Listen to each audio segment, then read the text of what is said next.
Hello, everyone, and welcome yet again to another week of Super Deluxe Gamescast. It's Thursday. What's today? The 30th? It is Yes. the 30th. I just looked at my calendar. Yep. The 30th, last podcast of September. We are getting close to the end of the year. I can't believe how quickly this year has flown by. It's actually kind of fucking. It's really terrifying. It's almost spooky season. It's almost spooky season, and I actually really freaked Kyle Gatto out when I told him. I said, consider this. Next March, the pandemic will have started 2 years ago. Oh, Jesus. I don't like that. It's been so long. But no, there's a lot of really cool stuff to talk about tonight. And of course, me being the game dad tonight, I had to bring my game daughter on. Hi, Sarah. Hello. It's been so long since you've been on here. I know. I've just been I've been so busy. I've been an actual freelancer, and I've been doing things. You look at you doing your shit, like working for Movie Just Phone. Out here thriving. Where else are you writing right now? So I just did something for a website that I'm waiting to be put up. Like, the site hasn't gone live yet. I don't even know if I can really talk about it. And I'm also doing something else I can't talk about. So I'm having a grand old time. Very cool. So like I cannot talk about. Essentially a lot of classified information that you can't speak of right now is what you're telling me. Yes. I honestly think I have snipers trained on me somehow, some way, where if I even mention it, I'm just going to be taken out. So. Well, I tell you what, watching your career kind of grow has been extremely gratifying, and all of us here are just incredibly proud of how far you've come. And we all know, and everybody in the audience knows, that you have much further to go. So don't stop kicking ass. And we're just really happy you're here tonight. Again, a lot of stuff to talk about tonight, but if you're watching live right now, if you're going to listen to this on podcast services, then you're shit out of luck, because you're not going to be able to see what I'm about to show. But we got a couple, we've been talking about merchandise for a long time now, right? Never seriously, because it's us, but the dream has become a reality.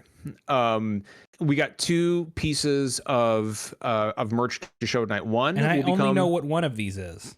Right. Only I know what the other one is. I don't like being surprised on my own show, John. Oh, no. Oh, Derek, trust me on this one. One of them, you will be able to purchase starting the weekend of Extra Life, as we will be wearing these. This is, finally, we have the t-shirt. Let me turn it around. Look at that. Look at that purple on white. It looks so good. It's super soft. The color probably doesn't come through super well on your webcam. Probably not, but it's a very rich... How close is that to our purple? It's the exact purple. Oh, okay. You gave them the exact. Right. Okay. No, I actually brought it in and showed it to them. Okay. And it's got the logo on the back near the neck. This is based on an older design that we used before Derek's time. But of course we had, I enlarged the font and the cross, the D-pad on the front. So the other merch is signed watch caps from John. No, it's not actually. But first of all, real quick, so these shirts, the other merch is Final Fantasy VI. Signed by me. John no has less. copies. Signed by me. No, so the shirts will become available for purchase the weekend of Extra Life, which is going to be myself and Derek, Justin, and Britt, as we all sit down and play video games all for 24 hours for a good cause. They will receive their shirts there, and that is the weekend that these things will go on sale, and you will be able to purchase them. As for the other piece of merchandise, it's more of a limited edition kind of deal. Not going to be available very long. There's going to be very limited quantities of this. But I wanted to debut the prototype for it tonight. So I'm just going to have a sip of my my whiskey here.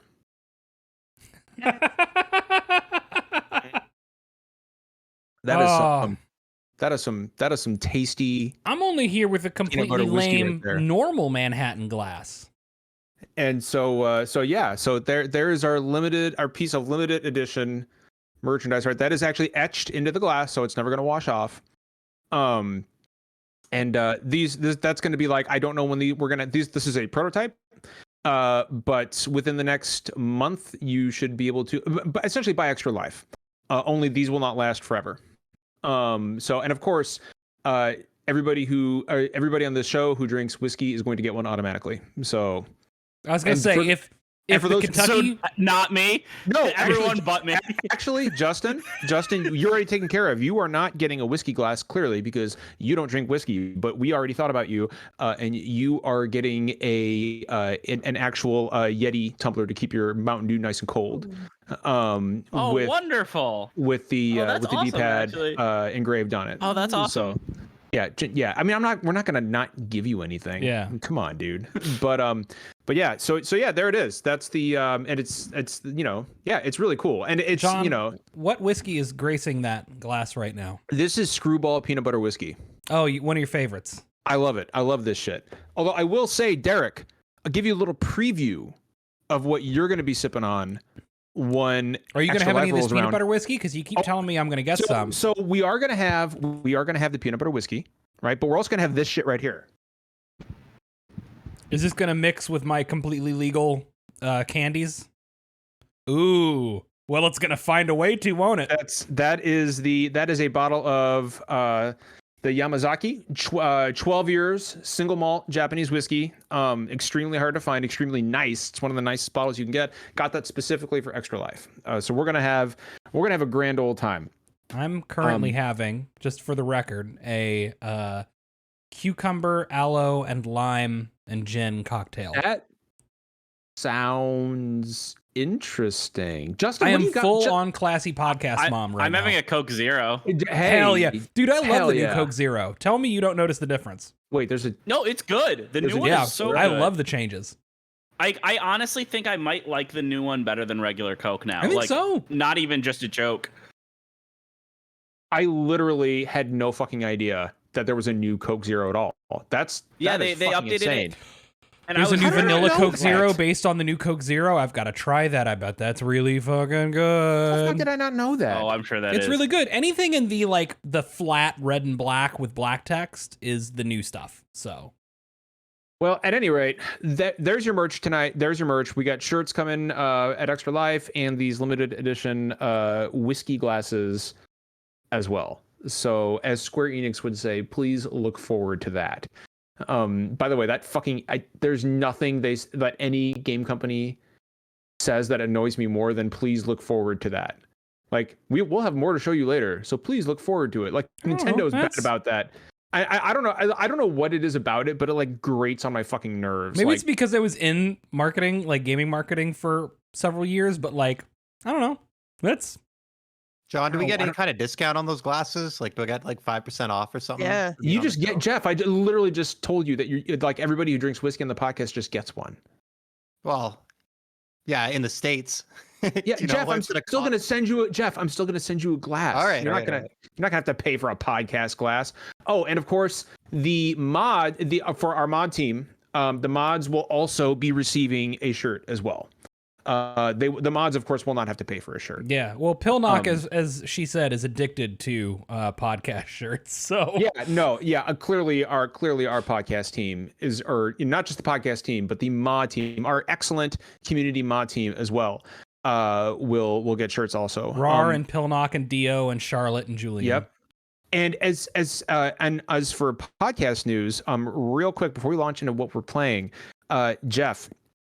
Without getting too nitty gritty into the numbers, we had some pretty good news for our listens on SoundCloud and Spotify. And this is the part of like a Nintendo E3 press conference everyone hates, right? This is the numbers. But I still want to toot our own horn for a minute. Monthly active listeners are up 12%. We're gonna throw the old charts and graphs up on screen.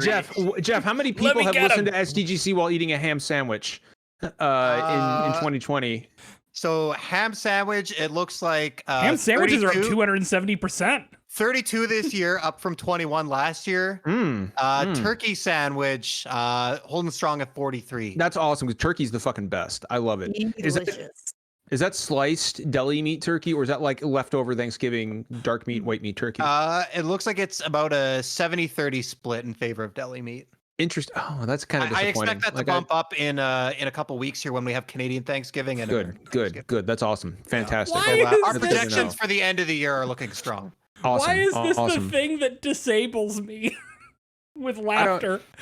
Derek, this is a serious fucking conversation about video games we're having here.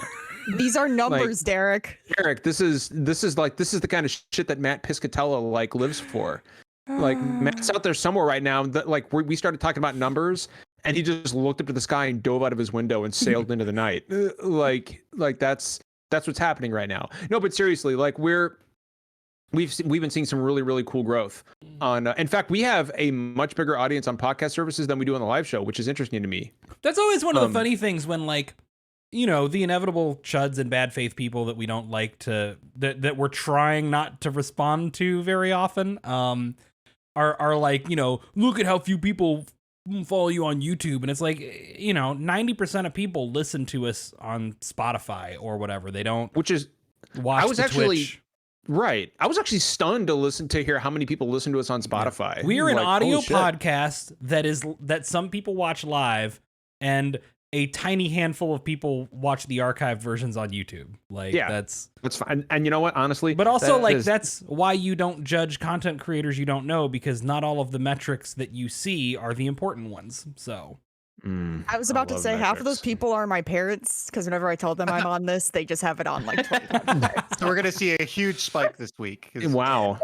So I should probably watch it on the swear words, huh? I should probably Oh no. Not Please. I say fuck in front of my family all the time. You're okay. Right. Okay, good. I do. Yeah, go be ahead. real for a minute, we have about 18,000 plays this year, which, you know, again, considering we're just this little gaming podcast that we do in our spare time. You know, I don't think we toot our own horn very much, but that's pretty crazy. That's we literally haven't pitched pitched the Patreon in months. Like we just don't.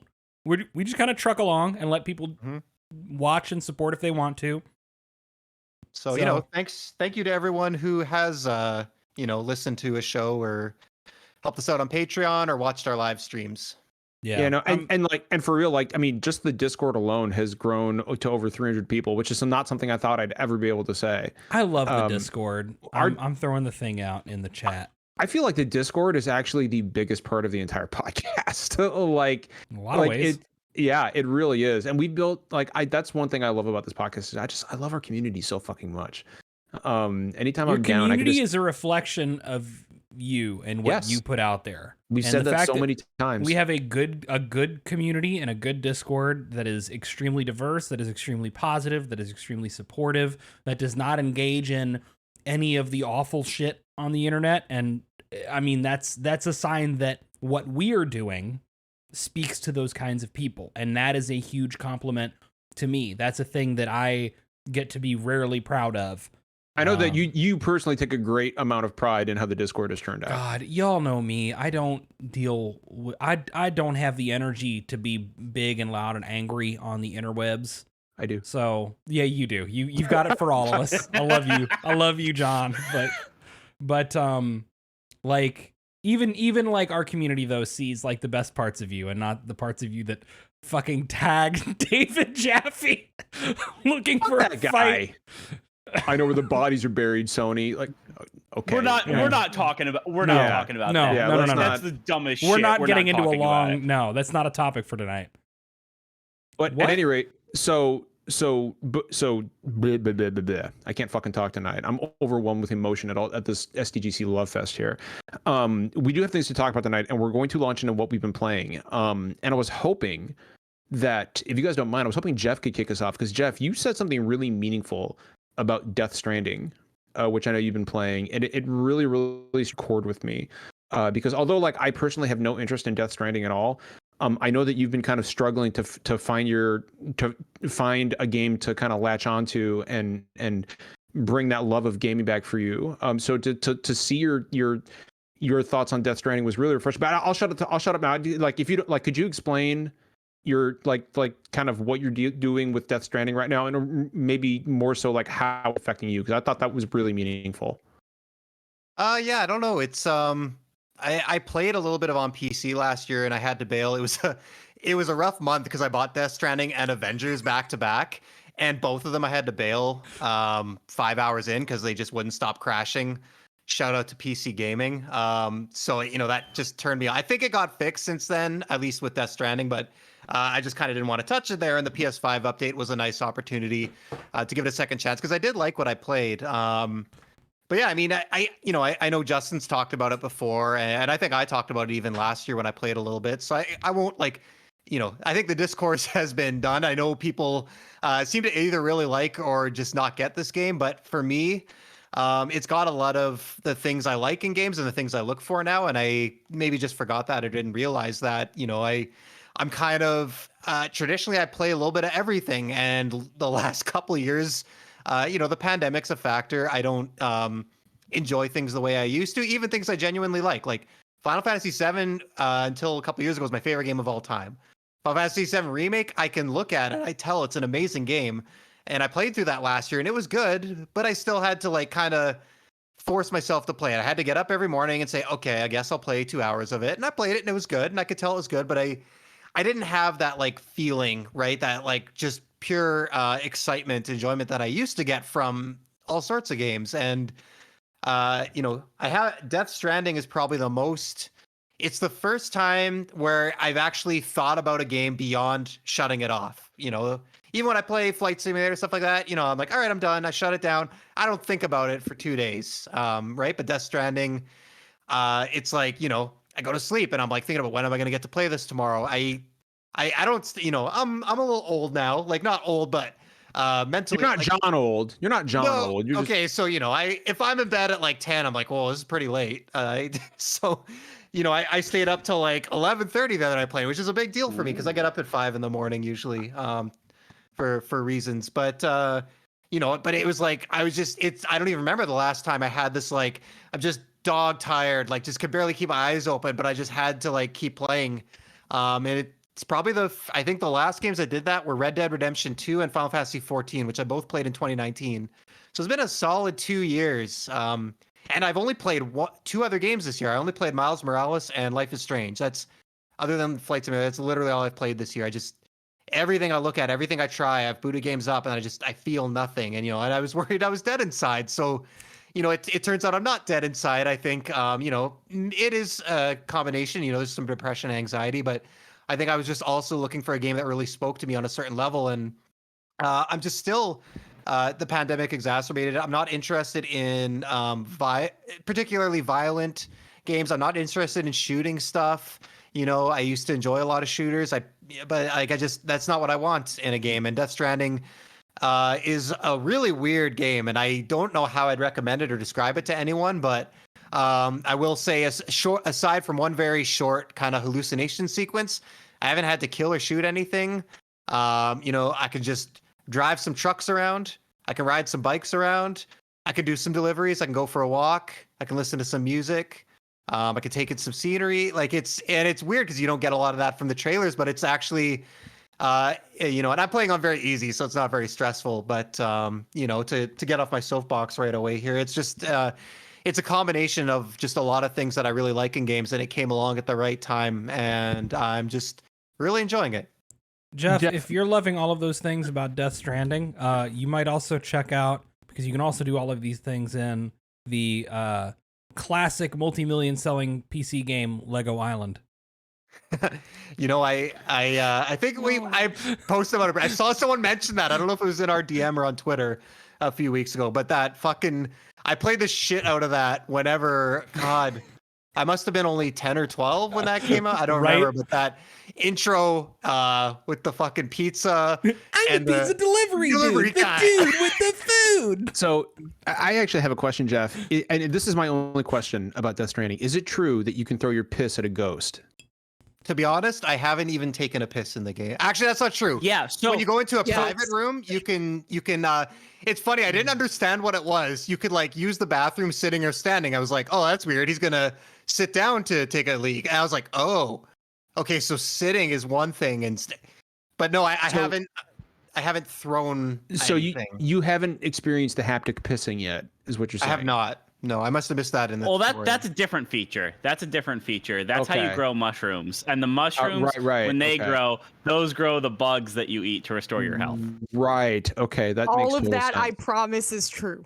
That makes total sense. I'm not making anything up. So let me ask this one, Sarah. So can you throw your piss at ghosts? Yes, and once you have so many piss grenades, you feel like you're unstoppable. And also if you, because like when you're in the room, if you pound a few energy drinks, you actually can get a stamina bonus before you go out. And if you pound those before you take a piss, it actually like gives you a huge multiplier for how many grenades you can make. Well, that's just realistic. So that doesn't even. So what you're telling me, like Sam Porter Bridges is sitting around at his own piss and filth. He's pounding energy drinks. He's a gamer. Yeah. Yeah. Okay. That absolutely tracks. That is.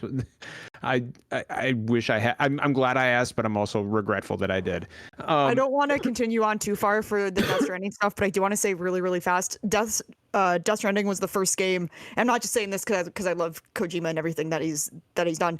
It's the first game where I legitimately stopped multiple times whenever the camera would zoom out to play like music and stuff. I would just stop. I would just did the same thing.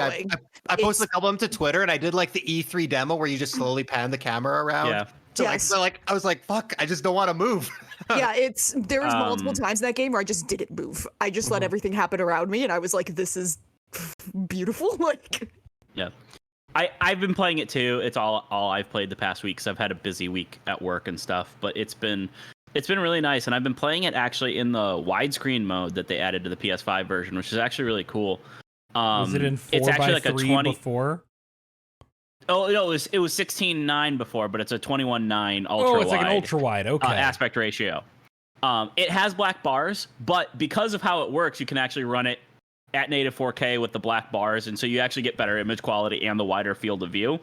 And most games, I probably wouldn't like to play that because you do lose a lot of screen real estate with it. But because of the way that you're supposed to like look at the environment and like take in these landscapes as while navigating it with Death Stranding, and like so much of it is built on, you know, the blend of like atmosphere and music and stuff. It works also, really well. Justin, you also want a wide frame of view to see as much piss as possible in one shot. John, unfortunately, they turn off photo mode when you piss, so you can't really get a good angle on it. Oh well, so much for immersion. And Justin, I think you commented on this. Again, I only played it briefly on PC last year, but I think even from my short time with it, I definitely didn't see as much like stuff from other players, like structures and interaction. Like, and then I started playing on PS5. Yeah, no, like half the roads were finished. There's bridges everywhere. It's crazy. Playing this director's cut re-release has actually been so much more fun because like there's a lot of social elements where like you can use structures built by other players. You cooperate with other players to build roads and like some of the bigger structures and stuff. And those have a huge impact on how you play the game. If there's a road, you can use it's a pretty much a direct route between your deliveries. You won't lose power on your bike or your truck or whatever. But people are really interacting with that a whole lot more because I think people aren't just trying to go through the story. People understand what this game is now. And like that whole social element is a big part of it. And that whole like kind of asynchronous co-op stuff is a really big part of it. And I think people are really like, focusing on that more. I know I personally am. And it's been really cool. It's just been a really fun experience to revisit. And the director's cut is interesting because it's not like there's like one single big addition. It's not like, oh, there's this one huge like expansion area or something. It's a lot of little additions, quality of life improvements, and stuff like that, just spread throughout the game. It's a really nice update. If you guys don't mind, I'm going to talk about what I've been playing next because I think it's going to be real quick. I'm not even touching my Switch until next Friday when that SWOLED comes out, and I pick it up. Thank you for reminding me. I have that pre-ordered. I have it pre-ordered too. I was able to get a pre-order at GameStop. I want one now, and I know I'm not going to be able to get one. Oh, I'm so just to play through Metroid. So excited. That's the thing. I didn't think I was gonna be able to like afford being able to buy one, and then I got a big ass promotion and raise, and now I'm not going to be able to get one probably. But I'm so excited to play. Metroid Dread is. I'm going to play it docked 90% of the time anyway. So I'm not. I'm going to play it handheld and on that sweet new SWOLED, and it's my most anticipated game this year by a country mile. I'm so excited, but I'm not touching any Switch games because that's my primary platform. I'm not touching any Switch games until I get the OLED next week. So I've been playing some of my favorite old PlayStation 1 games. Right now, I'm playing 2 games at once. I'm playing Front Mission 3, which if you've never played Front Mission 3 and you have access to it, it's a fucking sweet ass tactical mech RPG by Squaresoft. Like, what's not to love? It's just a great. Derek, you played Front Mission, right? Yes, I love Front Mission. Front I Mission love is it's Final awesome. Fantasy Tactics style. It's that like grid-based, turn-based tactical RPG. You know, so it's got a lot of DNA with like Final Fantasy Tactics, XCOM, Super Robot Wars, And there's so much customization too. There really is. Yes. Yeah, Customize, like, the arms and legs, shoulders. Like, it's Final Front Fantasy Mission is Tactics meets such- Mech Warrior. I don't know what else to tell you. yeah, and plus Front Mission it's 3, such a depending cool on series. I love that series. well, and plus like depending on which branch you choose in Front Mission 3, like aside from a couple of characters and scenarios, they're basically 2 games in there. They're completely different storylines. But I'm playing that. I'm replaying it. I've played it a billion times. One of my favorite games. But I'm also replaying Metal Gear Solid. And I had forgotten just how fucking horny this goddamn game is. Very. Like, this Incredibly. game is so fucking horny. Like right off the bat, when Naomi Hunter Which is one like, doesn't matter. yeah, well, like so we're specifically talking about the first one here. And like it's right at the beginning too, when Naomi Hunter's like, well, when you get back, maybe I'll let you do a strip search on me. And out of nowhere, and Snake is like, I'll hold you to that, doctor. And I'm just like, what? And and then he's talking to, and then he's talking to Meryl, right? And he's like, I can tell you're a rookie from your eyes. And she's like, why? Because they're like afraid. He's like, no, they're soft and beautiful, compassionate. And I'm like, Jesus Christ, Snake. Like, And then doesn't he recognize her because of her butt or something later? Yeah. Yes. He totally. He won't know. Like, I've there's never zoom recognized in. a human being by their butt, and I'm an Well, it's not that he incredibly recognizes her specifically, but there's she's in disguise and she's running away, and there's like a big slow motion pan on like the sway of her ass as she's running. And he's like, oh, it's a woman. Like you could just see it. And I'm like, the okay, funniest well, part about that too is it Tweaks doesn't exist. like that pan doesn't even work because it's a doesn't. PS1 game, so it just looks exactly the same as all of the other Yeah. guards. yeah. Although like, there is like it's just a blocky PS1 guard model, and you can't. It's like, oh, okay, I guess that was something. Having said that, yeah, some of the horniness and the dialogue is a little cheesy at times, but there's really nothing like Metal Gear Solid still to this day.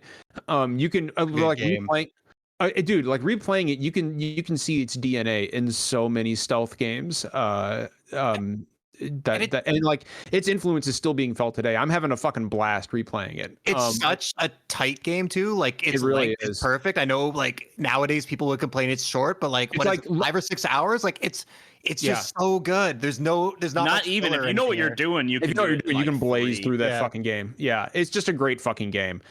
Everything about that game still holds up to this day. I wish they would just like re-release it in some fashion, give it the love and care it deserves. But I mean, don't care. no, of course not. But yeah, no, that's what that is what I am playing right now. And I'm having a fucking blast doing it. Derek. So I have played almost nothing this last week. Again, I'm preparing for and adjusting to my new job, which has taken me off nights and onto like a traditional Monday through Friday, like wonderful shift. I'm enjoying adulthood for the first time ever. But Martha, my wife, has been playing Mass Effect, as I mentioned last time. And yesterday she finished Mass Effect 2 for the first time. Ooh. Yes. So Martha's relatively casual as far as video games go. Like she'll play stuff like Pokemon and Zelda and like on occasion. And she doesn't play an awful lot. But yeah, she's finished Mass Effect 2. She's moved on to 3. I think she's out there playing 3 right now. And my girl saved everybody on the suicide mission for 2. I have never been able to do that. I'm proud of her. I'm proud of her. She done did it. She is romancing Liara, Stormy. She intended to romance Caden first, but ended up with Liara and went, you know what? I can work with this. So yeah, I will and take the man for her. yeah, it's will take him. well, but see, that's the thing I is love she him. sees the value in Caden, and that's what's important because Caden. Yes. Anybody who shit talks Caden, we don't have words. Both of us will have words with that. Yes, I love that, man. thank you. I love You, him so you, much. me, and Stormy. But yeah, no, and this is wonderful because like Mass Effect is super special to me. I think it's special to a lot of people. It's a really special. You think, Eric? You think it's Yeah. special to a lot of people? It's a really special trilogy that built this incredible world that people got really into.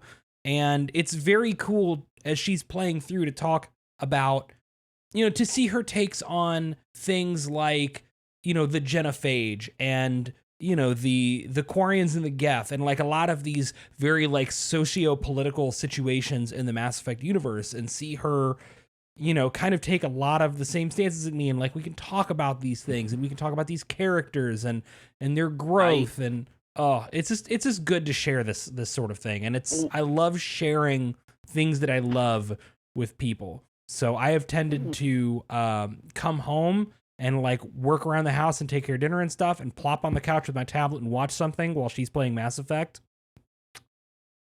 It's been good.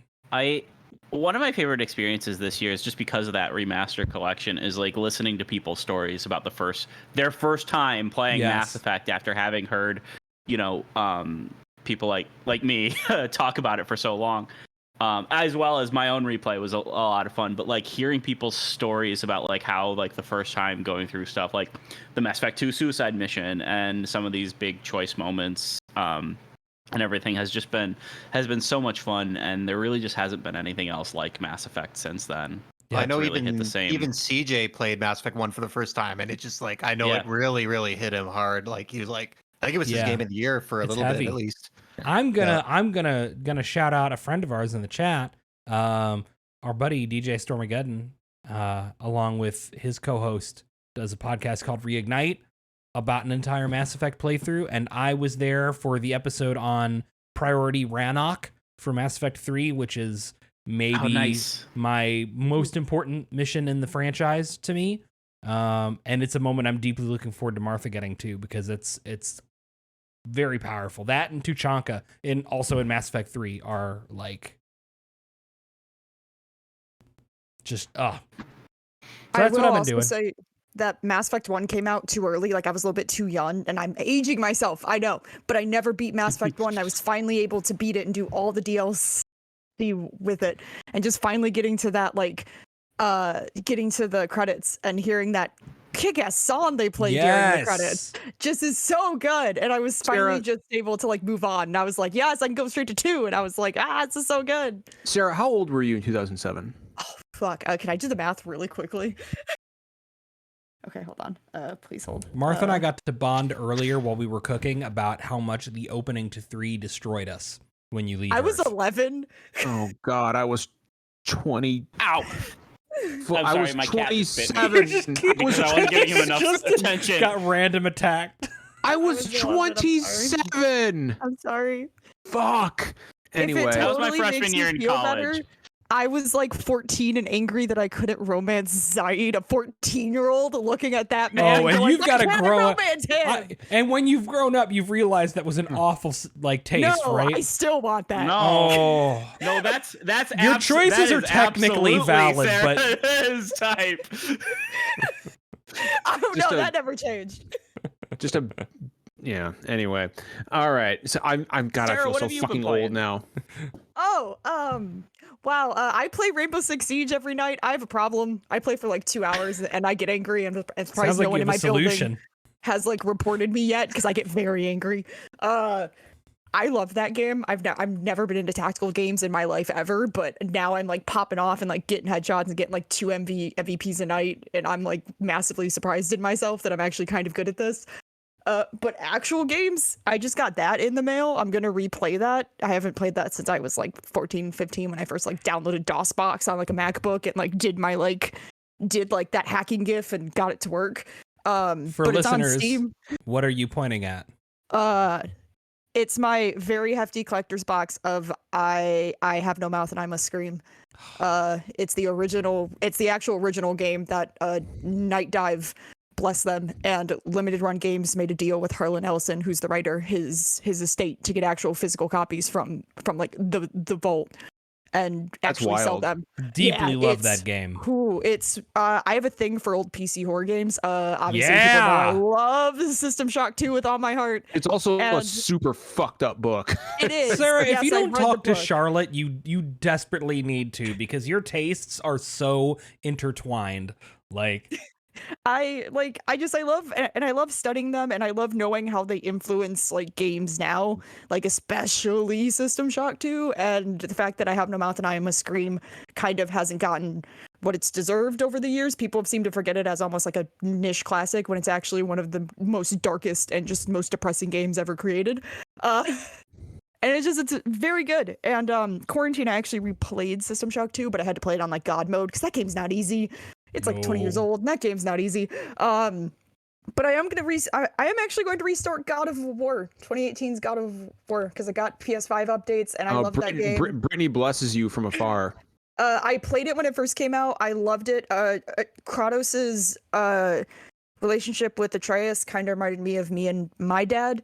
So that really hit me pretty hard. I mean, obviously, I love my dad and he's great, but it definitely reminded me of me and my dad when I was like growing up a little bit. Like we were always close, but like he was always a businessman. I was always an art person, so we never really like clicked when it came to what I wanted to do. And when he finally accepted what I wanted to do, and he's been super supportive, so that kind of hit me. But it got PS5 upgrades, and I really want to replay it because I'm so excited for Ragnarok. And I mean, other than that, I haven't really been doing much. I beat No More Heroes 3. That's a very good game. Please play that game. It's fantastic. I'm waiting for my OLED to finally pick up Disco Elysium because I'm partially blind, so I can't really see tiny text. And I heard that was a big issue with the Switch version, so I'm hoping that fixes it so I can finally play that and actually enjoy that game. Because I tried it. I got like an hour in on PC. Kind of fell off it because other stuff came out. But I had that same issue with Doki Doki Literature Club Plus on Switch, and I'm somebody with like 20/20 vision, and I could barely read that fucking text. Like guys, I can't stress. I'm surprised you were going back to DDLC after that stream we did where you like were not having any of it. Oh no, I went back and I was actually like quite disturbed by the game as a whole in a good Okay. way. Like I didn't realize you went back and finished it. I did, and I was Proud like, of you. holy fuck, this is not what I expected at all. Wow. Yeah, you see why we put up the content warnings. I was like, well, okay then, fuck. Developers get like Fire Emblem Three Houses was especially egregious on You've got to Switch. stop paying attention. If we've been talking about this with Final Fantasy Pixel remasters forever, Yeah. right? Like just because the text looks good on your monitor when you're developing the game and you've got it up on your dev kit, like at your desk, does not mean it's going to look good on actual hardware. And it blows my mind that this is still a problem we regularly have with mobile and Switch games in particular. Those are the worst offenders. Yep. Although there's a Absolutely. lot of console games that are still really bad about that too, and I don't like their interface is I'm never gonna pull the lazy devs card, but I think it's just an issue of it not being a priority because it really it's not lazy, it's not it thinking really about is it. not hard to just give you an option to scale or size the text. Yeah, it's not laziness, it's that it looks great in the environment that they're doing and then they just don't think to. Especially and like people do that all over the place. Well, That's and not to bring up the Final Fantasy Pixel remasters yet again, but like when you look at how much I know, but like when you look at how much real estate there is in those blue boxes, with that, like, guys, come on, like. But at any rate, I think it's definitely telling when, because I play a lot of visual novels and like otomes, which are like female dating sims. Those have the best like text pixels ever. You could read that shit from miles away. You could tell that they knew their audience was strictly going to be playing it either on handheld like 90% of the time. So you can see it perfect. And the fact that I can get perfect text from a dating sim that's originally in Japanese, but I can't get like perfect text from like a game where like English was the first like dominant language in it is just like. I'm glad I'm not the only VN and dating sim person on here today. That's great. That's wonderful. But, look at us. Yeah, it's just I want to be able to see stuff. I don't want to have to hold my Switch like up to here because I can't see anything, and I want to play Disco Elysium real bad, but I can't if I can't see. Well, we do have we do have topics to dive into tonight. And did we skip anybody? No, Justin talked about Death Stranding. Oh yeah, that's right. Because that's Okay. what he's been playing. Yeah, that's it. That's all I played. So Derek, do you want to kick us off into our first big topic for the night, please, sir?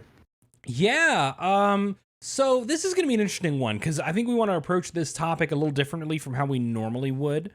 So the base headline for this is that Bloomberg reported, I don't remember the exact number, but they claimed from inside sources that X number of 11. at least 11 developers have 4K Switch dev kits. Have dev kits for some new 4K capable Switch model that they are supposed to be like preparing assets and everything for. And Nintendo came out and denied it.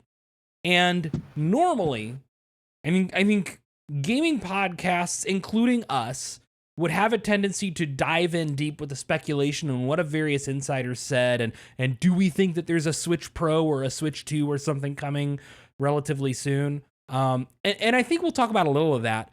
But to me, I think it's more interesting to talk about. I've seen so many people fight back and forth about like, well, is Bloomberg wrong? Is Nintendo lying? Is, one thing or the other? And I think this is a great opportunity for us to talk about what these kind of situations mean for you as a random, gaming enthusiast, and how you can divine from the tea leaves, right? How you can look at an outlet saying one thing and a publisher saying another and find out where the truth is and what everything means. Because I think that people try their best to be media literate, but still have a tendency to buy into fan fiction, if that makes sense. So to kind of kick this off, like let's harken back to, like, people are making a big deal about the statement that Nintendo dropped, right? But market speak and corporate speak are so full of little idiosyncrasies and little half truths that you really have to pick this apart word by word. And the example I'll use is when the report came out that the Wii U was ending production. Like they were gonna shut it down. There were the Wii U's ending production. And Nintendo came out in full, and I'm talking like full Justin, we were talking about this earlier. Like they came out and full throated fucking said no. Nintendo, like the Wii U is still in production. We have not ended production of the Wii U. And then like 9 days later, they said, oh, well, the Wii U is ending production. And people are like, what the fuck? And I'm like, well, you know what? Technically, at the time, that was true. What they said was true. That's mark number one that people need to pay attention to, is when companies come out and deny things like this. They will often deny, and Nintendo has a history of this in particular, but you should apply this to almost any company, that the way that they deny something can be suspiciously specific, right? If Nintendo says we have no plans for a 4K Switch, that could mean that it's because it's a Switch 2. Right. And thus not a 4K Switch, right? They're not lying, but... Or talked about... Go ahead, upscaled to Jeff. 4K, but not natively Right. Or that it's only upscaled to 4K and not natively 4K. It could mean either one, and they're technically telling the truth in some form. Sorry, John, just before you please, go... Jeff, please, go ahead. Just because we kind of jumped into it without giving the full background, there's a little bit more to this. This is at least the third article from Bloomberg within the last year or two that has talked or basically reported on the existence of a significantly upgraded Switch, specifically with 4K capabilities, whether that's native or using some similar upscaling algorithm to NVIDIA's DLSS. So this is kind of been an ongoing thing where they've been reporting this and it hasn't materialized, and Bloomberg has taken a lot of flack, and it's just caused a lot of confusion from a lot of people who, this is a very, reputable and well-documented. Very reputable. Yeah, that's another thing. Bloomberg's a huge... I know that some and of also, Oh, you go first, Justin. This guy in particular Dean Takahashi? He has a very rock solid track record. Dean Takahashi's a business reporter. Yeah, he's... And that's one thing that I think has kind of gotten lost in this, because people seem to be equating him to like Twitter insiders and stuff like that. But like, this is somebody with a proven track record. He definitely has connections, especially with supply lines. He has leaked information about PlayStation VR, the PlayStation 5, various slim line releases for various consoles. Like, this is somebody who has a long track record of talking about stuff that's usually very accurate. Yeah. And I hate the fact that people are going after him for this. Yeah, like, I fucking hate it. And it's frustrating because I know like, fans of Nintendo are kind of used to being taken for a ride by people, so they're getting extra defensive about it. And Nintendo actually commenting, and it kind of bums me out, because usually it's just a normal, we don't comment on rumors or speculation, but the fact that they actually tried to straight up deny this is frustrating. The other interesting piece is that Zynga, which was called out in the report, also specifically denied having these kits. Because that's interesting. I mean, they are absolute. I mean, Zynga, of course, Zynga is going to do that. These companies are under massive NDAs. Yeah.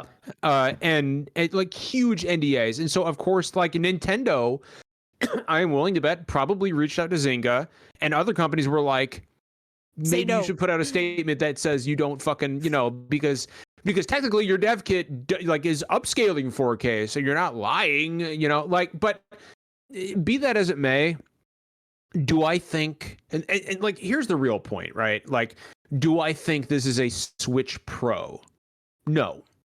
Probably not, because one, like, this is the whatever the successor to the Switch is. If I was a betting man, what we're talking about here is whatever's going to follow the Switch. And these things, like when the PS4 released, there were already designs being made for the PS5. Like, these generations are years. It takes years to design this hardware. Years into development. Let me put it this way. The Nintendo Switch came out in 2017, right? Yep. Yeah. Came out in 2017. This year, we are getting a premium, the first actual premium redesign of the Nintendo Switch, designed around this big OLED screen and better quality Joy-Cons and a better quality Switch and build quality and all these other things. And it's not more powerful in any way, shape, or form in terms of its ability to run games. We are now we're 4.5 years in and about to get a premium update that does nothing to the system's internals in a way that affects its ability to run games. Something is coming soon, because systems don't go for 10 years. And even if it's 2 years out, right, there are plans for an upgraded Switch or a new Switch. Sure. Probably a new one rather than a Pro. Probably a Switch 2 rather than a Switch Pro is what I would guess. But that's not really what's important. What's important is something's on the horizon, right? Whether or not people have it or not, something's on the horizon. Nintendo's denial is suspiciously specific. Whatever it is, Derek, it's going to keep that hybrid model. It's going to keep that hybrid model.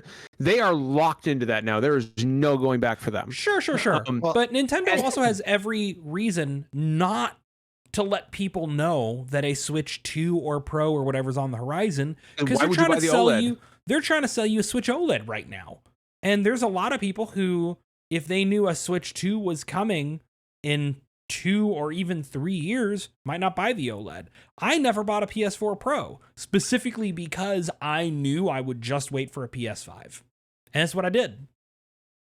So Nintendo wants to minimize that as much as possible. So it is in their benefit as a corporation. They have the motive to try to convince people in as technically accurate language as possible that nothing is on the horizon, versus an outlet as big as Bloomberg does not need to chase clicks for news. It'd be one thing if this was something like Nintendo Life, not to call out Nintendo Life. This is not saying they're a bad outlet or anything, but you are a small enthusiast outlet compared to Bloomberg being a fucking huge news outlet. Another good example, Derek, would be Eurogamer. But this is also, and also I think it's an important distinction that this is a business branch. Yes, it is. And it's a business writer. Dean Takahashi, I've got my issues with the man, but like, he is a solid business reporter, and that is an important part of the context. And as an enthusiast, need to look at all of these parts to put together what you believe, rather than just listening to who's writing the most appealing fan fiction on twitter.com. I would also, because I looked at it, because it happened like in a chaotic night for me, so I kind of saw it pass, and I was like, oh, Bloomberg, they're a reputable outlet. My first thought was this has to be true, which I know was a bad first thought. But like I feel like with a big site like Bloomberg, they just wouldn't post something that like someone emailed them telling them, hey, 11 Studios has whatever the hell the Switch Pro is.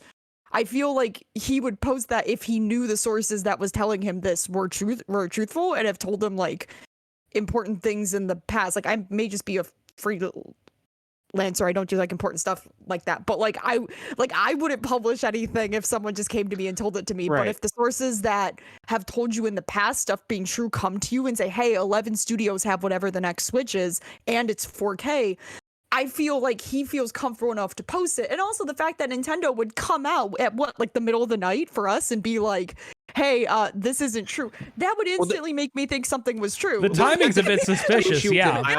Yeah. Well, and also like there's another. Go ahead.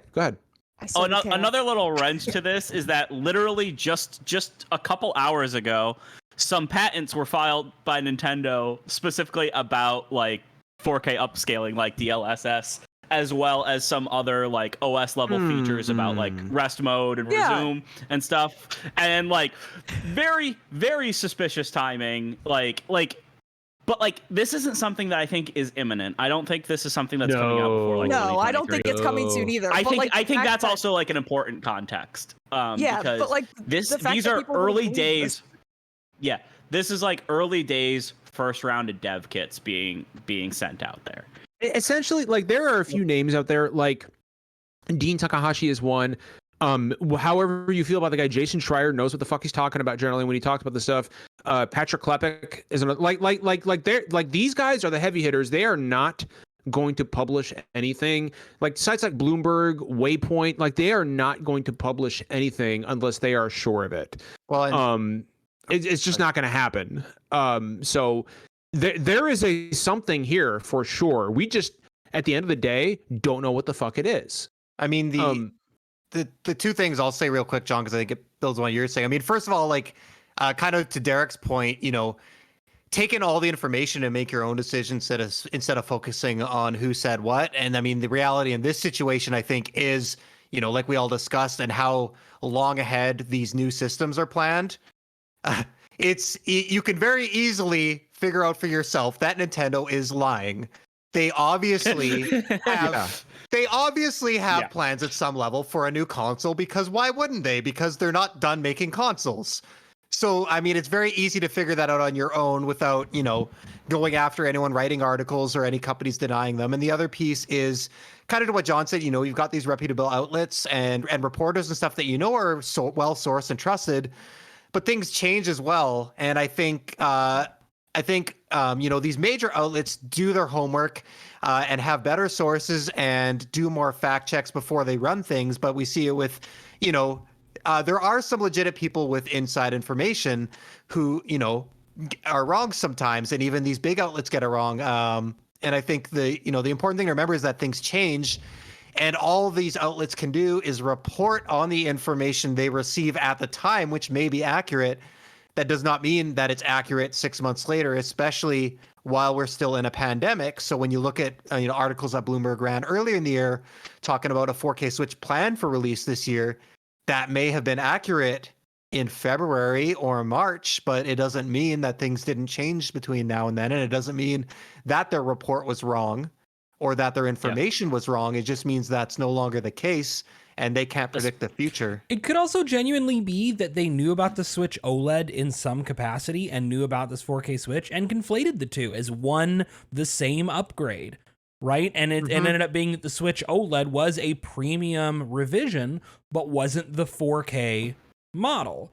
And I think, like, too, it's worth acknowledging, like, what is it that people are excited about this? The thing that people are excited about this announcement is there's a new, more powerful Switch coming. And the thing is, that's been true for a long time. That's been true since the Switch came out. Technically, a new, more powerful Switch has basically been coming since the Switch was a success. For sure, 100%. You know, Bloomberg's People not just giving want you it now. Yeah, Bloomberg's not giving you a that's date the with difference. this recent report. And it does stand to reason that if it's coming anytime soon, which it should be with the Switch being 4.5 years old, that it would be coming soon, that people would probably And have also- dev kits sometime soon. This is not like somebody leaking controller details of the NX, right? And us having to decide like, well, is it reasonable for that stuff to be realistic or not? This is really basic stuff. Hey, there's a more powerful Switch. It can do 4K in some way, and it's coming, I don't know, sometime And soon. devs are working on it. Yeah, that's and devs not are a lot of working on it. details. Like, yeah, it's basically the equivalent of like when somebody runs an article like, oh, you know, I'm just pulling something out of my head. Like, oh, Naughty Dog working on their next game. It's like game developer making a new game. I heard Marvel's making more movies. Like, sure they are. It's also incredibly interesting because a lot of studios are still working from home and will be working from home for the next for the foreseeable future. Yeah. And my thought just goes back to when The Last of Us 2 came out and a playtester who was testing the game at home, not related to the company, just streamed the entire game because they didn't give a shit about NDAs. So for me, it's a matter of time until what if one of these devs either just says fuck it and takes a picture, kind of like how the PS5 dev kits got leaked and people joke that they look like pizza. A lot of leaks come from like families and kids too, right? Like a kid walks into dad's room and like, oh, what's this? It's like it's my a matter dad's of working on time. so and so. Pass it on. I remember there was one with the Xbox 360, I think, like a couple months before release. Somebody had brought like a test unit home and like their kid posted on like Facebook or something a bunch of pictures. Oh, wait, no, this was before Facebook, so I think it was probably like MySpace or something. So it was posted on like MySpace a bunch of pictures of them playing with an Xbox 360 before it came out. Also, so it's like with the like ID numbers and stuff. This is a matter, and I'm not saying this to be like threatening. I'm not like, all right, someone do it. Like I'm saying, like it's only a matter of time. Yeah. For you last, someone's kid or someone becomes a disgruntled employee and just takes pictures of it and goes on Reddit or like makes like a throwaway Twitter account and is just like, here's the dev kits, so you guys can shut up. Like also, I'm going to be responsible real quick, by the way, and anybody listening to this who may have access to such things, don't fucking do it. Yeah, don't do it. NDAs are real. Nintendo ninjas are real. They wear very nice suits. I've met them. when Derek looks into the camera, you know he's being fucking serious. Honor your fucking NDAs. Like, so I've done playtest NDAs and those scare the shit out of me. Yeah. Can I shout out fucking Assassin's Creed for leaking on an airplane for like literally every iteration of the franchise? Wait, I forget this or I just like disassociated. It's seriously, it's almost every year. It's on an airplane, or a train or something. Somebody's got like marketing materials that they just like somebody's leave just out. working on the new game on their laptop that's and open for everyone to see. And snaps a photo of it and they're like, oh hey, that's literally how I mean, I'm not exaggerating. Like it was like Assassin's 3 or 4 Creed games in a row. Yeah, it was like 3 or 4. Fucking madness. It was madness. And so it was Assassin's Creed 3, Assassin's Creed 4. Remember 3. I don't remember 4. Whatever came after 4, and there was one more after that. We had Rogue and Syndicate at the same time. Right, yes. And all these fucking things leaked on a goddamn plane. And every fucking year, people are just like, oh, look, this guy's working on an Assassin's Creed game. Jeff made a wonderful joke in chat that Ubisoft is so happy nobody is flying these days. And I just want to shout that joke out because it's too good to be left in text form only. Solid fucking joke. Well, it's like very Justin good. said, they're the only company leaking less now, and it's true. I feel like we haven't got nearly as many Ubisoft leaks. I'm not even kidding. Like usually every single Ubisoft thing leaks, and it's actually slowed down lately. Some dipshit conspiracy theorist is going to listen to this and say Ubisoft engineered the pandemic. Oh my god! Like it's going to fucking happen eventually. Oh well, they I'm did, not John. saying I'll do it, but I live close to Ubisoft's SF offices. I can just go push my face against the glass and just be like, so what are you doing? Just Be like, so what do you do? I work when I'm in the Just switch my- office. When I'm in the office, I work right Hi, beside the folks. BioWare tower, and they just always have their blinds drawn like every single course. day. Oh, you're not seeing these Jeff. Dragon Age romances. I'm Jeff, sorry. Jeff, pose as a pizza delivery man. You can even use you can even make use of the classic pizza time line, and see if you can get into the BioWare tower and get us some of those trade secrets. I Get us think I'm some of allowed those- to say I actually got we got a tour of the building because our companies kind of shared some of the space. But That's it was, actually really they were cool. very Yeah. selective with what they showed us. Je- Also, Je- John, that Je- would require them to actually be working on Mass Effect or Dragon Age right now, and so far they've only got title screens. So Yeah. Jeff is an Yeah, leave insider it alone. confirmed. You heard it here. BioWare insider. But no. So So quick, we I have a quick topic I want to transition to yes, what's that? that I think would be funny. we're just fucking around in circles at this point. Oh, is Yeah, this the we're- Konami we're- thing? Is this the Konami thing? Yeah, so Konami released a new You know game what this- today. I don't care. So they rebranded Nobody their should. Pro Evolution. I don't care. Oh, we're No, I need to- getting to that. So they rebranded their Pro Evolution Soccer series. I just looked it up. We're getting there, John. Wait, Hold on. That almost. So they rebranded their Pro Evolution Soccer series Yes, as I saw that. eFootball, which is now a free-to-play title. It is on mobile, PC, and consoles. It launched today. So this. I'm trying to actually just get the information out before I get to even the funny part. We're not even there yet. So this is supposed to be a big moment for the series. So the game released today, and it has already set a record. The record for the most disliked game on Steam. That's right. Nothing else has gotten more negative reviews than Konami's eFootball. These faces. Hang on a second. I'm going to show some of this stuff on screen. Please do. I know. I can't fucking believe what I'm looking at right now. So, as you might be able to tell, it's not great. Hang on. It's There going are to take me a a lot moment. of bugs. The character models are wretched. Oh my there God. There are 9 teams in total. Oh my god. There is What the one fuck? game mode. Oh shit! I got a fucking tweet to post in chat. You got- Yeah, so again, this is just. I just want to remind people when they say. This guy. You should check this out. But Holy I do want to Look at this guy get up remind on people that screen. Derek, this is gonna be the worst thing to listen to ever. By the way, Derek, like this entire click on the section tweet. is. Derek, click on the tweet that I just posted in the podcast chat, or not that, or in the Twitch chat. You have to Yes. click on that shit. Yes. These are weirdly the highest and lowest quality models I've seen. Oh my Where- god! Look up the crowd pictures.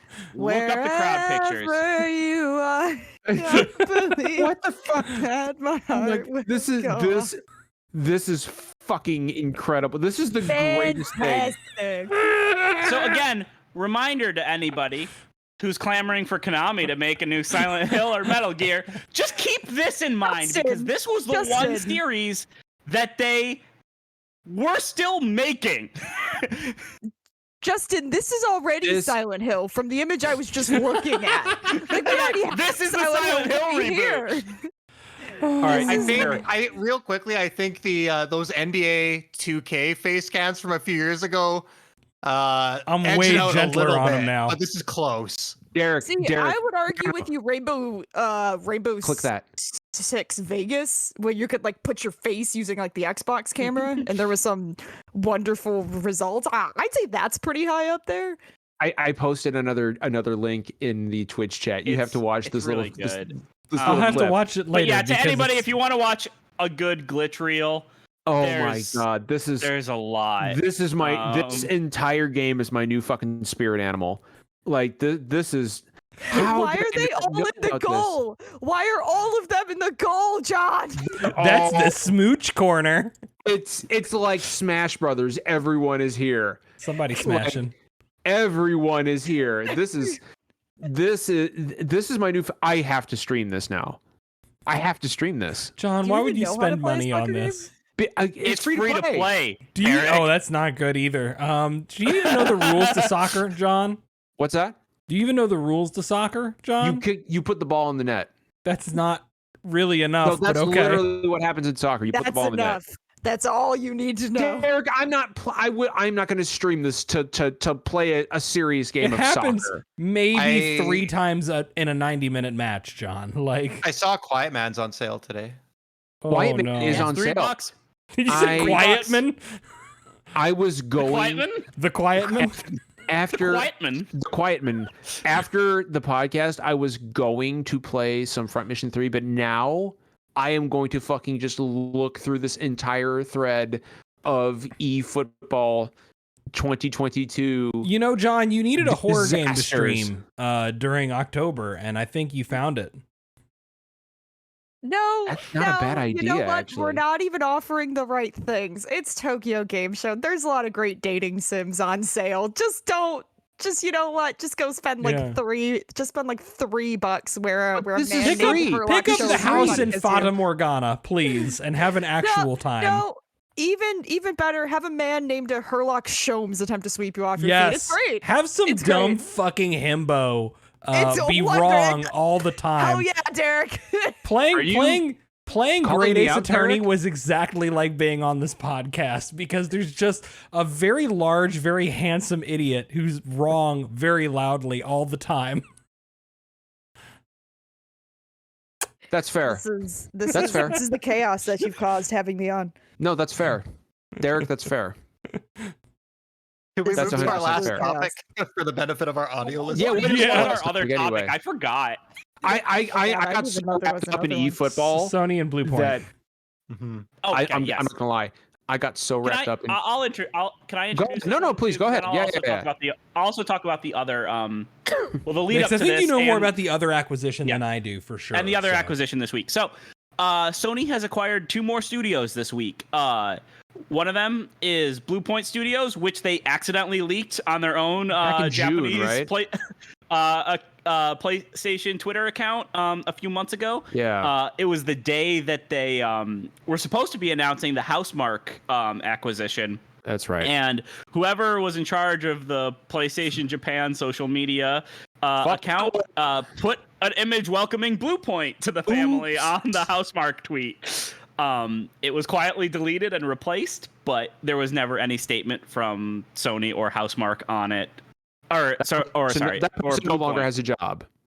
on it until today, where they did confirm that Bluepoint has joined PlayStation Studios and is now working on something original, some original content for their next game, which implies it won't be a remake, but maybe it's something in another Sony series. Yeah, they didn't say an original And then- IP or game, which They said I it's think original content. They the said point is they're their not next- remaking yeah. something. Probably They're not That's- remaking something. They're doing something new, which I think makes a lot of sense. I think just acquiring a studio to make remakes doesn't make too much sense, because if you don't want to do any remakes anymore, it doesn't make sense for either that studio or you to have them. So I think it makes sense. But also, this is another weird one, and this one was pretty small, but Fabric Studios was acquired by Firesprite Studios, who Sony acquired a few weeks back. Weird situation. Basically, Fabric and Firesprite are owned by the same guy. Fabric was just a small team of about 15 that worked. They did support for several of Firesprite's games, as well as releasing 2 of their own little indie titles that were decently well received. But they are now officially joining Firesprite as Firesprite Manchester. Worth pointing out that the way acquisitions work, because I I mean, my company does a lot of acquisition related thing. Like, probably the acquisition by Firesprite was already in the works when Sony acquired them. That's what it Yeah. seemed like. Basically, Fabric was already getting acquired by Firesprite, but the Sony acquisition of Firesprite went through before Firesprite's acquisition of Fabric. It just makes for hilarious PR. So what are Which is- either of it's these just- studios? I'm not familiar with either. So Firesprite is actually huge, including Fabric. Now there are 265 people with 3 teams. Holy crap. That's a lot of people, and I know 0 games they've done. And so a lot of them have been they've done a lot of support work on big games and stuff for a while. They've worked very closely with Guerrilla Games in particular on the Killzone series, and I think they also did a bit on Horizon as well. They released the Persistence, which was a VR FPS that was very, very well received. I think there's also a version of it that now you can play without VR. That came out last year, and that was very well received. I haven't had a chance to play it yet, but that was kind of like the big thing that they released. They were working on Star Citizen for a while, but it does not seem like they are working on Star Citizen anymore. That's a name I haven't heard of in years. Yeah, I know. Yeah, they were contracted to work on some multiplayer modes for Star Citizen for a while, but it seems like currently they have 3 different projects that they're working on: a VR project, a multiplayer shooter, and a dark narrative game. So the Firesprite's going to be big. Fabric is just a small studio that worked very closely with Firesprite, and so they're just going to be they're going to be like another satellite studio for Firesprite. So this is a studio that's got a and lot of people but hasn't done anything big yet. So whatever comes from them in the future could be anybody's guess. And Looks also, like their I mean, this biggest thing right now is they're doing an enhanced version of Persistence, which The is coming out Persistence, for that was the game I everything. mentioned, yes. Yeah, it's coming out for Um, everything, and it's going to be made for PlayStation 5 on PlayStation VR. I don't know if that means like the new VR that's coming out. It doesn't say, but No, it's a regular PSVR game. It's been out for a while. But the other thing about Firesprite is that this is kind of the 3rd time they've been acquired by Sony, because a lot of the founders and long-term people at Firesprite were initially Psygnosis, which was acquired in the early 90s. Okay. And created Wipeout. Yeah. Then that studio got shut down, reformed, and then got bought out by Sony and was Studio Liverpool for a while, which then got shut down. They reformed as Firesprite in 2012, and now they're back at Sony. I have mixed emotions about the Bluepoint stuff. Not about them being acquired by Sony. I mean, honestly, I'm surprised it didn't happen longer, or I'm surprised it took this long. What I'm a little just sad about is the fact that they're not going to be remaking an older game. And I've said before that I think it would be really cool for Bluepoint to get to do something new, though. No, they do. Yeah. What if they're making Demon Souls 2, John? No, they're not. Bloodborne 2? No. There's no fucking way. But like I was saying, like, you know, I'm very happy that they are going to apparently get the chance to strike out and do something their own creatively. At the same time, you can't deny that when it comes to remaking older games, they are the best in the fucking business. They know they are so. I mean, if you go back and play, if you haven't played, go back and play the original Shadow Colossus and then play the remake and just prepare to be fucking I amazed. have mixed opinions on that one, actually, but like Demon Souls is Demon another Souls is incredible pretty fucking, straightforward. Yeah. They also did release sales numbers for Demon Souls, the Demon Souls remake. I saw that was like 1.4 million or something, right? Over 1.4 million copies since release, which, considering there's like a little over 10 million PS5s out there, and Demon Souls is a pretty hardcore game. And also Bluepoint's only like between 70 and 90 people, so it's not a huge team. I remember that's pretty good numbers for that. About a month ago, Derek called me and he goes, "John." I was like, "What's up, bud?" He goes, "John the Man-Eaters. John the fucking Man-Eaters." It doesn't look. Here's the thing: it's Demon Souls is the worst of the Souls games. That's not to say it's a bad game. Although that's accurate. That's accurate. It's not. There's a lot of parts of it that are extremely not good, but it hasn't. So Dark Souls, I think, like Dark Souls was the purest form of the Souls games, right? Like that was Dark Souls and Bloodborne are From Software at its prime. Like Demon Souls was them still trying to figure the formula out.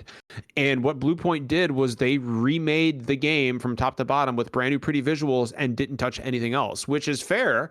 But at the same time, a lot of those issues were still there. But see, if I was somebody at Bluepoint, I wouldn't want to keep doing remake after. I mean, that's all they've done, and eventually you want to make something, right? I just wanted to add a couple things to that because I think it's really relevant to what you guys were saying. Like I get John's point. You know, Bluepoint has historically been one of the best in the business. It's like them and Night Dive, pretty much. Yeah. But I think over the last 5 years, as companies have realized how lucrative remakes and remasters can be, there's still some phoned-in ones, but I think the overall quality has gotten better.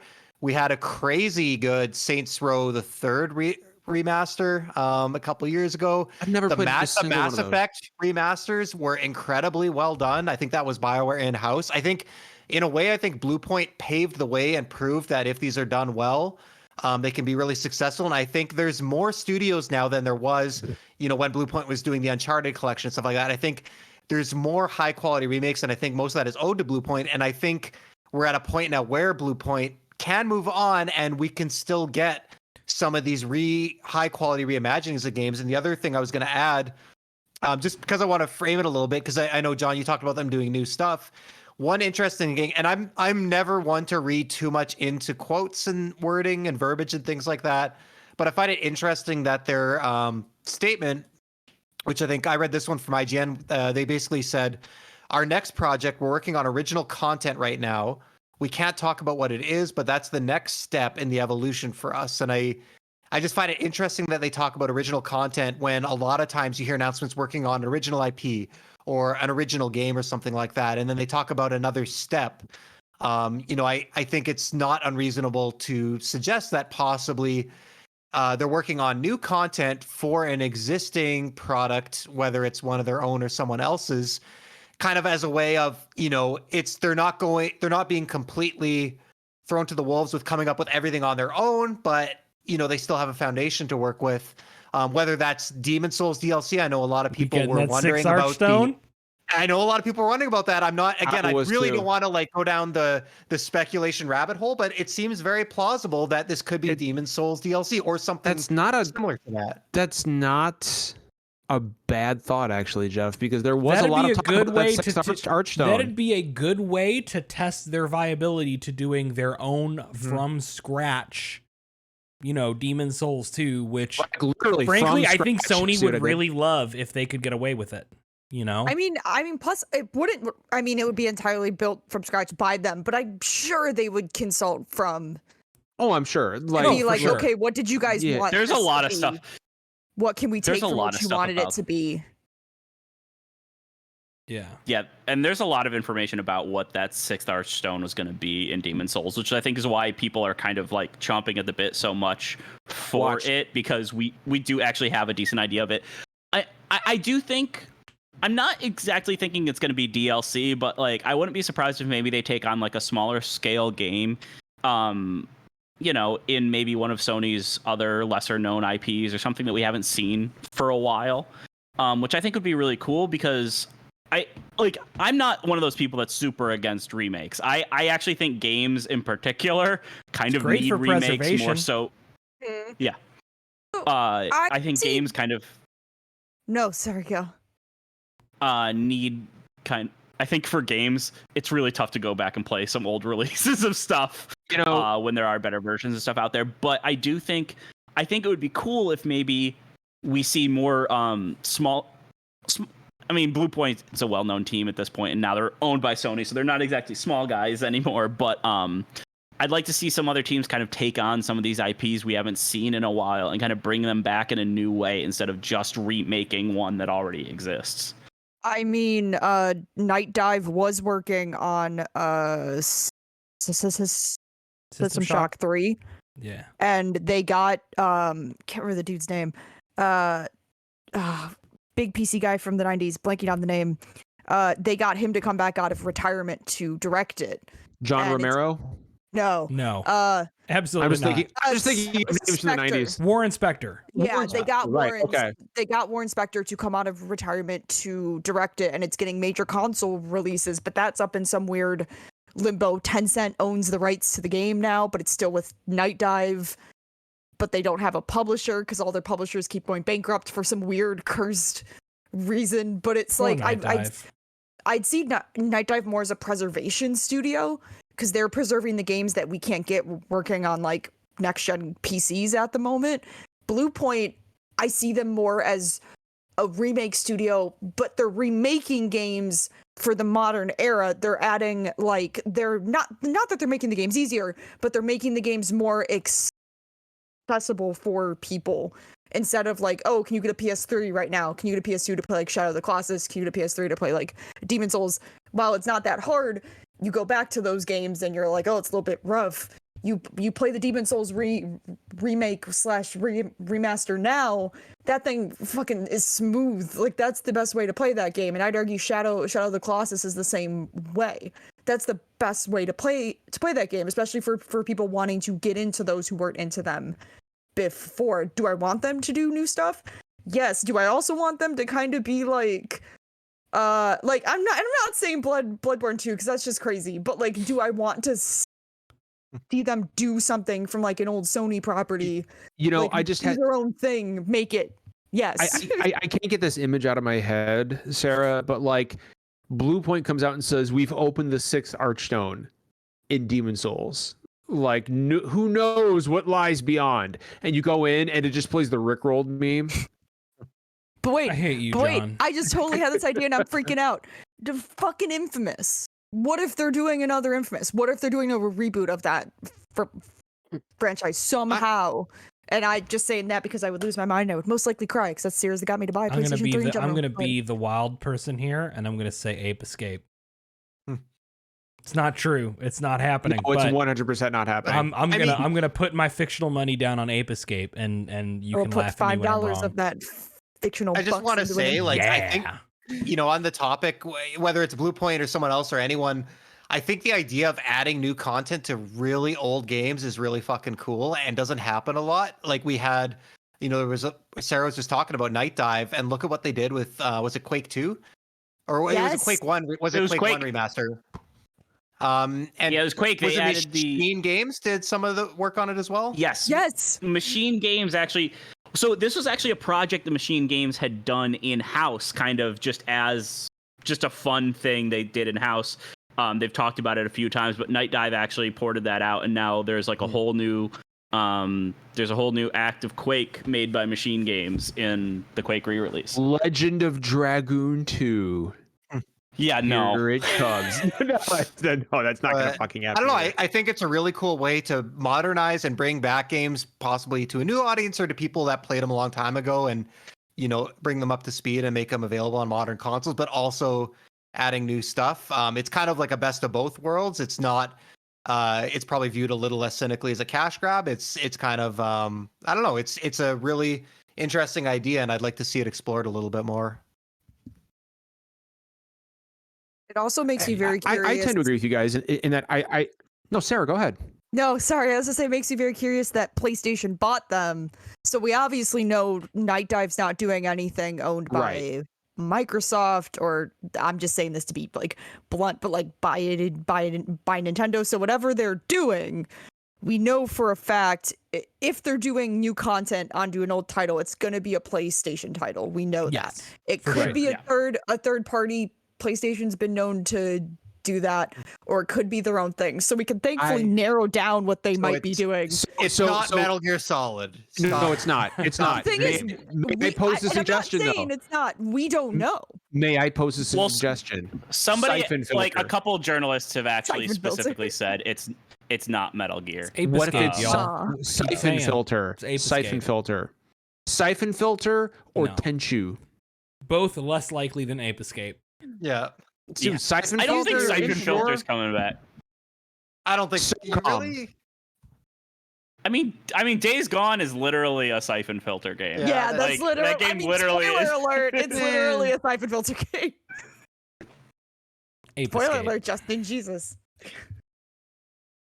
So we are getting close to the end of our time here. And to be honest, we could probably take it off a few minutes early there because I'm tired. I'm sleepy. Dad's sleepy. Okay. So yeah. So we've got shirts coming. The weekend of Extra Life, we have that limited edition whiskey glass that you'll be able to purchase. We will come up with a good price for the shirts. We're not going to charge an arm and a leg for you guys. We just want you to have the fucking shirts and wear them. So we will keep you updated, but those will be available for you to purchase. It is important to fund our fight against the gamers. It is absolutely. The gamers will be fucking destroyed if I have anything to say about it. We will stop them. And soon, we will be the only gamers left standing. I haven't played a video game in weeks, John. I'm not a gamer. Are you technically not a gamer anymore, Derek? I'm not a gamer anymore. It's been he's 3 weeks since I played a video game. His controller and G Fuel. Yeah. No, I actually still drink G Fuel at work, which is weird, but okay. But here's the thing though. Like 10 years from now, or like 20 years from now, when Derek's in his 40s. Derek's gonna be in his mid 40s, 20 years from now, and all of a sudden, From Software is gonna release a brand new Armored Core game, and Derek's gonna be sitting at his desk. Back in time. Derek's gonna be like, and he's gonna turn around in his chair, unlock the drawer on his desk, open it up, and there's gonna be an old dusty can of G Fuel there. Okay, yeah, and he's gonna say, "One more time, old friend." One more time, old friend. That's exactly what's going to happen. And by the way, when Derek's in his mid 40s, I'll be in my fucking 60s. So that's a nice thought. No, you won't. I'm 30 and you're 41. I'm young. 20 years. Okay, you're right. I'll be close though. I'll be close. Well, sure. I'll be close. That's a really sad thought. That really depresses me. So a couple of real quick things. One, go check out Sarah. She's writing all over the place at Movie Phone, and Sarah has a big future in games journalism for real. Like, I'm not even fucking around. And we are just so proud of how far you've come, for real. Seriously, like, it's been an absolute joy. Please. No, it's been an absolute joy watching your career grow the way it has. And Cry for us. What I said at the beginning of the podcast, like, I meant it. Like, you've got much bigger things in store for you than what's happening now. So it's gonna be really interesting to see what your career looks like 2, 3, 4 years from now. So keep on kicking ass, keep on doing your thing. We couldn't be happier for you. Don't forget, we have Extra Life coming up the first week of November. We are going to be doing a 24-hour Nuzlocke, and it's going to be a fucking beautiful disaster. And the day before that, we're going to be doing some Mario Party, right? Like, Hell yes. Mario Party. We're going to be streaming the new Mario Party for you guys. Maybe we'll even do a little Jackbox. Who fucking knows? But we're gonna do something to get the community involved as well. And Derek, we're going to be combining efforts with Finn this year as well. Yes. I need to figure out how to do that in the back end, but that's the thing we're gonna do. Yep. So because Finn has been Finn's been doing his own Extra Life thing since before SDGC existed. So we are going to combine those two things this year and raise a shitload of fucking money for the kids. We are, Derek. Yeah, we are for the kids. We're not going to let the kids down. We can't let the kids down. One final point of order is that starting with next week's show, we are going to start restricting the chat to only those who have their Twitch has set up a new method to help combat the hate raids where you can restrict commenters to only those who have verified their email address or their phone number, I believe. But we're going to take that option. We have to. It's for the safety of us. It's for the safety of our guests, especially, and others in our community. These hate raids have kept me personally from streaming at all. Out of fear, because I don't want to deal with that as a queer and a gender person. So we're going to be doing that starting next week. So if you are a regular viewer and commenter, those are your options: is get something verified or watch but don't chat. And I'm sorry, but it's just something we've got to do. Just start do a throwaway email. Like, if you don't feel comfortable using your phone number, which I wouldn't, just do like a stupid throwaway email. That's all. Yeah. it's for the good of the channel. And honestly, like it's for the good of everyone, to be perfectly honest with you. Because it's only a matter of time before some of those big fucking hate raids find their way to smaller channels like us. And that's just not something we're going to deal with. We're not going to put up with that shit. Nope. Nope, not at all. But that is all we have for tonight. Again, shirts and glasses coming for Extra Life this year. We're going to be doing some spooky game streams. And they are going to start on Saturday night when I am going to start streaming Fatal Frame 2 Crimson Butterfly. Right here on SDGC, twitch.tv/SDGC, or official SDGC, at 9 p.m. Eastern. I love Fatal Frame 2. It's one of my favorite horror games of all time. And I'm really excited to be finally fucking replaying this. It took me a while. I should stream the PS3 Siren game. Is that Blood Curse? You know what? I haven't played that actually. Yeah, Blood Curse. No, I think Blood Curse was the first one. It's like a remake of the first one. There's a remake. Okay. Yeah. Oh, Yeah. okay. I never got into that one. It's like a remake / reimagining of the original. And it was like it was like an episodic deal.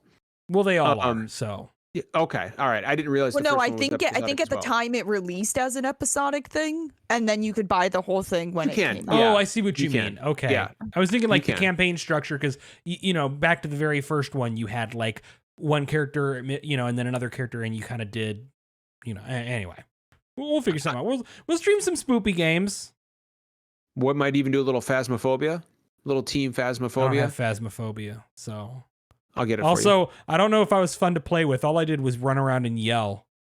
You did. Not like I'm scared, but just like, what's up, ghosts? Yeah, that's true. You did It's do your that. boy. Yeah, it's me, your boy. Like, I just zero fear. Just like, damn, there he is. He's about to murder me, and I'm dead. So, Well, maybe we won't play that with Derek. yeah, Ruining all our fucking spooky I'm fun. the worst But at half any rate, of BuzzFeed Unsolved. At any rate, it's been a pleasure talking to you guys tonight. As always, remember, kindness costs nothing. Take care of each other, and we'll see you next week.